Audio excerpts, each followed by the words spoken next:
Welcome to the TikTalk Show, a virtual talk show by different generations, for generations, and generations to come. And this is our special lockdown episode brought to you from our homes.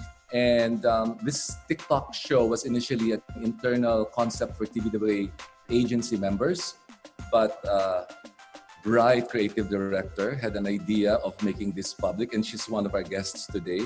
So here we are, dressed as if we're in a client presentation, hopefully to entertain and perhaps enlighten all of you. But without further ado, and in the words of Millennials, Gina ba kayo? Gina! Okay, generations na. Let's start the TikTok show.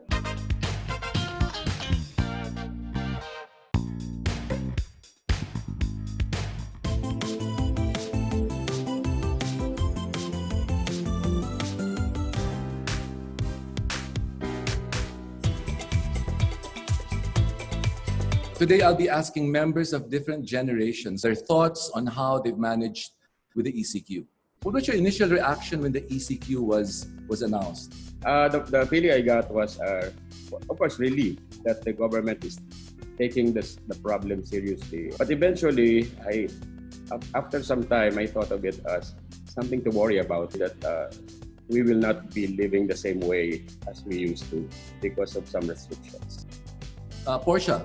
No, ako naman, when I heard about it, we were in a workshop until the workshop was cut short. So parang na-realize ko, oh my God, this is something. Kasi nga noong una wala lang sa akin. And then I got worried. Parang ayun, pumasok na sa akin na, oh my God, this is actually not new to TBWA working from home.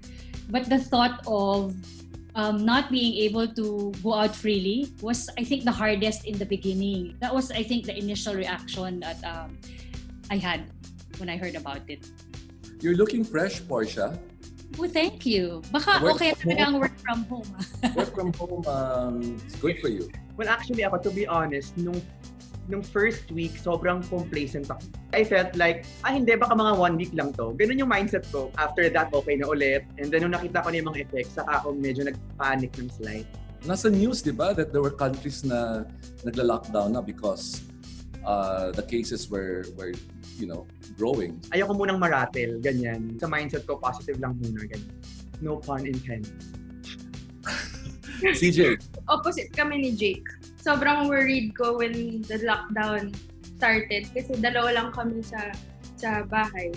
Sobrang lakas namin yung convenience economy, yung magbubook ka ng cleaning lady, magbubook ka ng ganyan, magbubook ka ng food panda. So, knowing my lockdown, hindi namin pwede outsource yung mga chores.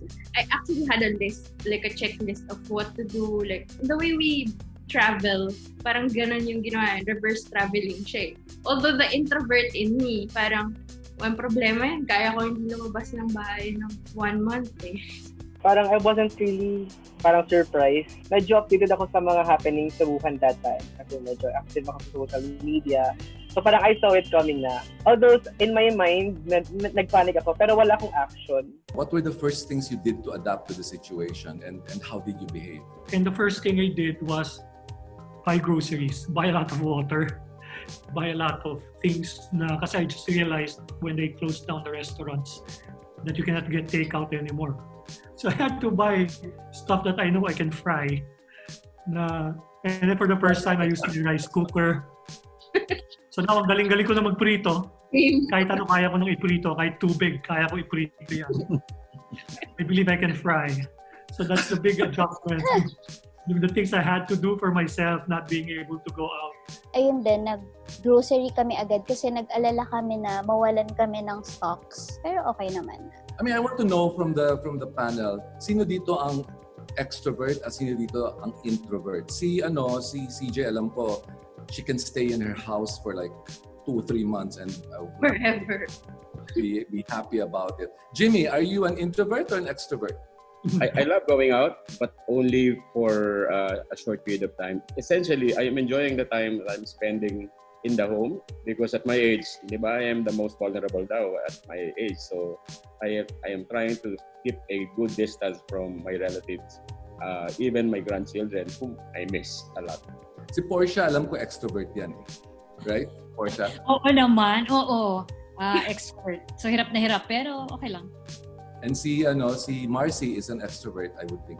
He looks like a loner, but he actually is an extrovert. Tama ba ako, Marcy? Or There are people who are introverted extroverts na yung pwede sila mag-isa, parang walang kinakausap, but then they need their moments of being with people and talking to everyone. And may ganun, may nabasa ako. So sabi ko, parang ganyan ako.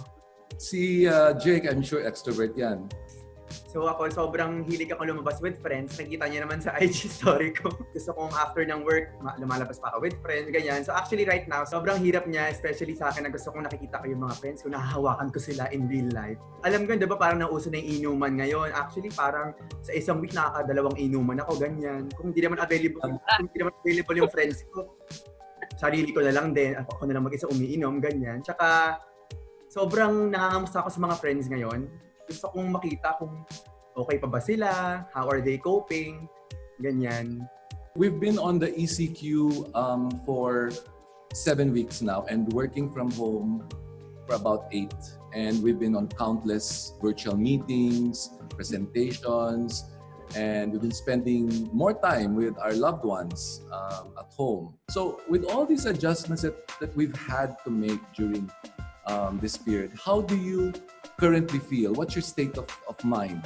Let's start with this lady who always organizes a cocktail session every afternoon. Portia? Well, ako kasi, after 2 days pa lang of the ECQ, I embraced it na eh. Parang it's in my character na ayoko talagang dwelling on the negative. Ayokong nakakapagod siya eh. So what I did was I started already with a routine. I wake up in the morning, YouTube exercise. And then I pray, take a bath, con calls, lunch, con calls, cocktails. Tapos con calls ulit. Tapos, before going to bed, K-drama 1 episode. So that's how my ECQ life is. Pareho kami ni Portia, may routine na din. Kasi nung first week talaga parang sobrang gigil ako sa updates, sa news. Pero nung na-realize kong wait lang, toxic siya and it doesn't make the whole lockdown situation a little bearable. So yun rin, meron din akong routine. So, I mean, you can only move as much. So, bookends na lang kami kumakain. So, luto ng breakfast. Tapos, siguro 30 minutes of coffee time alone. Tapos, work na. And I dedicate like an hour of social media. Kumbaga, 1 hour lang akong ma-upset. 1 hour lang akong mag-rant or magagalit.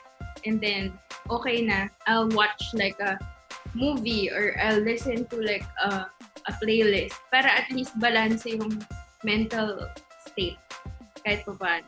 There are just days na parang it's so hard to focus. You have to think of a lot of things.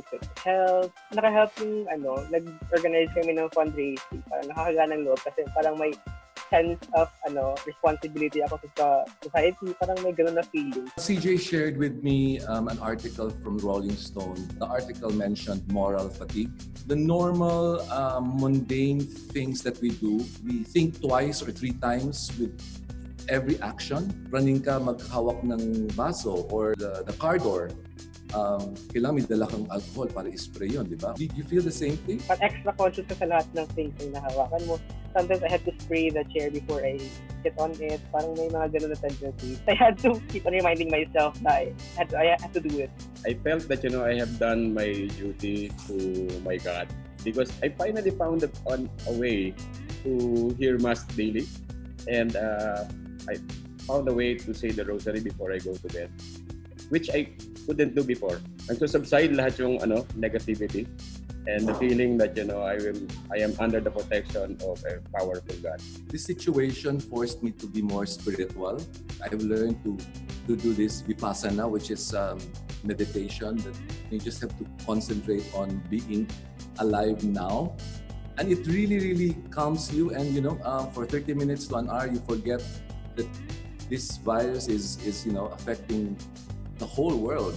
Medyo nakakalungkot lang kasi usually we go to Quiapo every Sunday na parang yun yung tradition namin but we can't. So parang online na lang and then apart from that, since I'm working from home is I don't get to spend 4 hours of my day commuting. As in sobrang laki niyang ginhawa sa akin because I live in Novaliches and then Tibua is in Makati. So parang yung travel time ko 2.5 hours. So parang malaking bagay na I get to do other things during those hours. I get to bond with my family. Pwede akong matulog kahit konti pa. So parang, yun. Yeah, a lot of changes then. Like, I've never washed my hands so many times in a day like now. And then marami ring habits na nag-change. Like what I said, I cook, I do the dishes. You have to force yourself to exercise at home. I had people I know who got sick, and a lot of people close to us or people we know that have passed. So medyo weird yung situation. So, and I guess you're right, it makes you a little more spiritual. You pray a little bit more, ask for protection for yourself and for your loved ones. So yeah, those little things that you didn't used to do, now you end up doing. So may mga changes talaga. Si Jake, mukhang hindi nag-iba yung alcohol habit niya. Hindi. Actually, mas nag-ano pa siya, nag-amplify pa siya, ganyan. Mas nag-accelerate pa siya. Hindi, siguro yung habit na na-form ko, 5:30 magigising ako, magbabasa ako ng libro after, at 8 o'clock mag-exercise ako, by 10 o'clock nag-work na ako, tapos by 5:30 tapos na, tapos by 9 o'clock matutulog na ako. As in, sobrang routine na yun sa akin from Monday to Friday, because right now, actually, I've settled already to the feeling na ganito talaga wala na ako ibang magagawa. Alam ka naman ako yung gumawa ng vaccine, di ba? Hindi ko naman kaya yun. Malay mo, ginkgo biloba lang pala yung sagot, di ba? So yun. I want to talk about physical and mental health. How do you guys cope?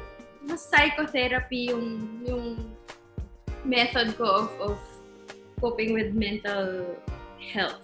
So I've been reading more, like, the School of Life, yung kay Alain de Botton. Self-knowledge tsaka being nice. Yun yung title ng book.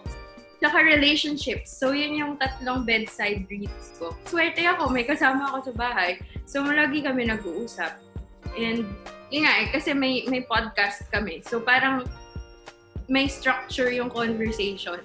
And we get to talk more about deeper things, yung hindi lang logistics, hindi lang everyday stuff, like the survival conversations. Pag titignan mo naman yung pet mo, parang feeling mo okay ka na di ba? Parang ihahag mo lang sila. It helps with the mental calmness. I also play with my dogs. Si New Year, si Christmas, tsaka si Valentine's. So nakikipag-hangout ako sa kanila. Minsan nasa lap ko sila. Parang it helps me work din. Pero another way na I cope is I watch a lot of Netflix, K-drama. Basta may bago akong napapanood, parang mas nawawala yung isip ko na I'm stuck at home, hindi ko magagawa yung mga dati kong ginagawa. I also try to cook. So parang every sweldo after grocery, parang yun yung playtime ko sa kitchen. Ang saya-saya pala ng household mo. Meron ka ng Merry Christmas, Happy Valentine's every day. Yes. Jimmy, how do you take care of your physical health? I have the luxury of having a garden.